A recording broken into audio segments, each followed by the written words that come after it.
Tragedi di Mina, Arab Saudi menyebabkan lebih dari 200 atau lebih dari 700 jemaah haji meninggal dunia. Ironis karena peristiwa ini bukan kali pertama. Pemerintah Arab Saudi juga dituding sebagai pihak yang paling bertanggung jawab dan dituntut mengusut insiden ini hingga tuntas.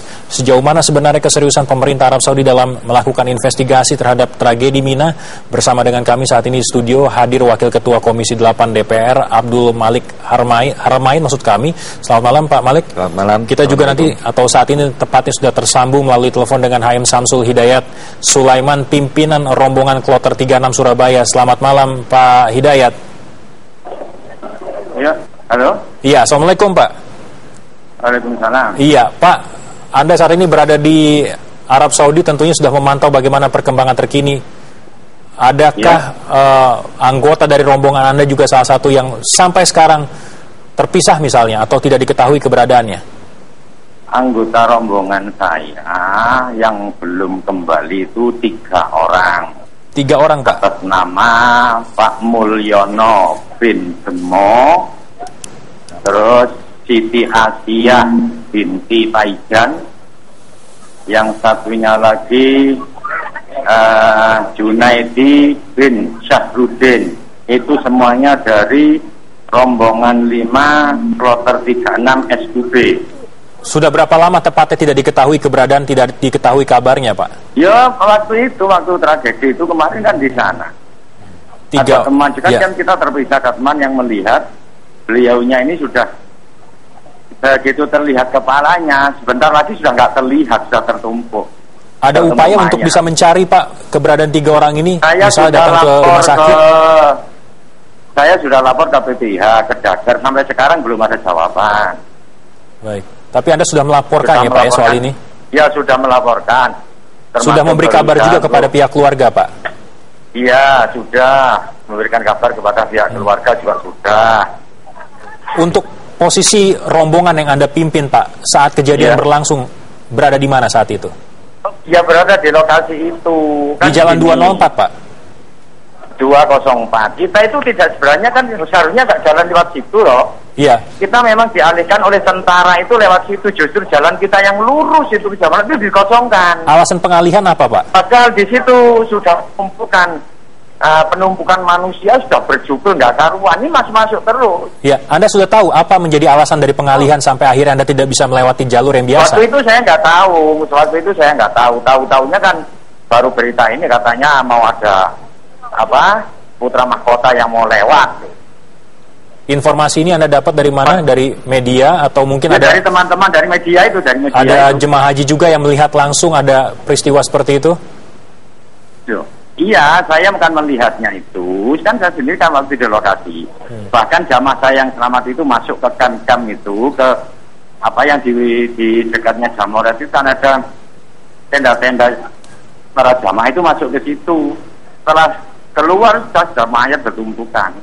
Artinya Anda juga cepat sekali waktunya. Pak Hidayat, karena Anda berada di Jalan 204 di lokasi tempat terjadi tragedi ini, Anda tentu melihat bagaimana kondisi saat itu Pak. 7:30 lah. Sekitar jam 7:30 saya lewat itu. Bisa Anda gambarkan Pak saat kejadian situasi seperti apa? Waktu itu kita kan jalan lurus. Ya. Oleh tentara dibelokkan belok kiri. Saya sendiri kurang tahu jalan apa itu belok kiri. Setelah belok kiri top saya lihat ada tulisan 405. Nah itu terus belok kanan. Yeah. Belok kanan top, belok kiri. Padahal di kanan pertigaan itu sudah tempuk manusia yang dari Jamarat mau pulang itu tempuk di situ. Itu sudah kredit. Baik. Anda bawa berapa orang Pak dalam rombongan Anda saat itu? Ya. Bawa berapa orang dalam rombongan Anda? Saya waktu itu membawa cuma sedikit kok, nggak begitu banyak. Tapi tentu menjadi kesulitan tersendiri Pak ya ketika dalam situasi seperti itu ya. Iya. Indonesia sore jam. Karena yang lain uzur dan sakit. Baik, Pak, tahan dulu telepon Anda Pak. Kami akan berbincang dengan Pak Malik, Ketua Komisi 8 DPR di sini.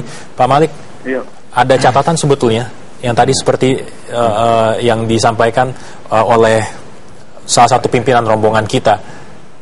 Jalan tiba-tiba ditutup, akhirnya kondisi menjadi chaos dan terjadi seperti yang kita tahu saat ini. Ya, yang pertama begini, setahu saya informasi yang kita dapatkan bahwa jamaah haji Indonesia itu ke Jamarat itu sore. sore mestinya.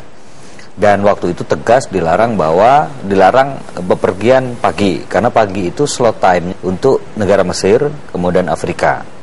Nah, saya nggak ngerti kok Pak Hidayat kemudian pagi-pagi sudah berangkat gitu kan. Anda mungkin bisa bertanya langsung ke Pak Hidayat. Kami masih tersambung dengan Pak Hidayat. Pak Hidayat, Ya. saya bisa bertanya Pak Hidayat. Informasi yang kita dengar bahwa jamaah haji Indonesia itu ke Jamarotnya itu sore, bukan pagi, Pak Hidayat. Jadwalnya itu sebenarnya jam 11.20 siang. Waktu Ya. itu saya tanya sama tablo ini kok bisa jam 11.20. Masyarakat kita nggak bisa kalau jam 11.20 karena di bawah terik 47 derajat sampai 50. Oke. Saya sudah tanya itu. Kalau misalkan waktu yang paling awal, misal jam 2 di mana? Mamnu, pokok dilarang, nggak boleh. Ya. Akhirnya jamaah pada malam itu belum jamaah saya. Banyak jamaah Indonesia sudah jam 2 sudah berangkat duluan. Ya. Jam 1, jam 2 sudah bergerak duluan. Itu masih sepi sekali. Dan semuanya selamat. Artinya faktor Nah, cuaca Pak ya, karena bagaimana jamaah ini tadi ada yang sudah proses berangkat adaptasi dari para jamaah dengan makanya cuaca. Jamaah bingung. Baik. Jamaah bingung, berangkat sudah semuanya. Nah, kita juga ikut berangkat. Itu sebelum subuh. Baik. Ada yang sudah subuh. Pak Malik, izinkan saya bertanya sebentar kepada Pak Samsul. Pak Samsul, saat ini kan yang baru saja bertanya kepada Anda adalah Wakil Ketua Komisi 8 dari DPR. Anda mungkin ada hal-hal ingin disampaikan, mungkin catatan, evaluasi terkait dengan... Ya ini sebagai gini aja, kita nggak protes, kita di sini ibadah. Cuma evaluasi yang untuk yang masa datang. Satu, kayak kita ini pemondokan di 626, itu sangat jauh dengan Masjidil Haram. Bahkan bis sering telat, ada bis juga penuh. Kita sering menggunakan truk. Satu. Kedua, kita dikatakan di Mekah itu dapat makan 15 hari. Satu harinya satu kali. 9 hari sudah stop. Ini yang benar yang mana saya nggak tahu. Nanti katanya di Madinah itu dapat makan 2 kali selama 8 hari. Nanti di tengah jalan di stop lagi. Tapi itu kedua, sudah ditempatkan di hotel yang tidak boleh masak. Di situ tidak disiapkan oleh para orang-orang jualan masakan matang. Baik, Misalkan kalau untuk evaluasi, misalkan DPR, di sini kan banyak mukimin, dikumpulkan mukimin suruh untuk berjualan koordinasi gimana dengan pemerintah Saudi yang sah. Kan enak loh. Jadi Baik. kita nggak masak, tapi kita juga bisa beli makanan matang. Oke, Ini Pak kan Samsul, bahkan juga tentunya bingung, ada Pak. beberapa masukan dan evaluasi. Anda sendiri yang ikut merasakan sebagai pimpinan rombongan di sana. Iya. Kita nanti akan Iya. coba berikan kesempatan kepada Pak Malik untuk bisa menanggapi soal ini. Dan Kompas Malam masih akan segera kembali, saudara.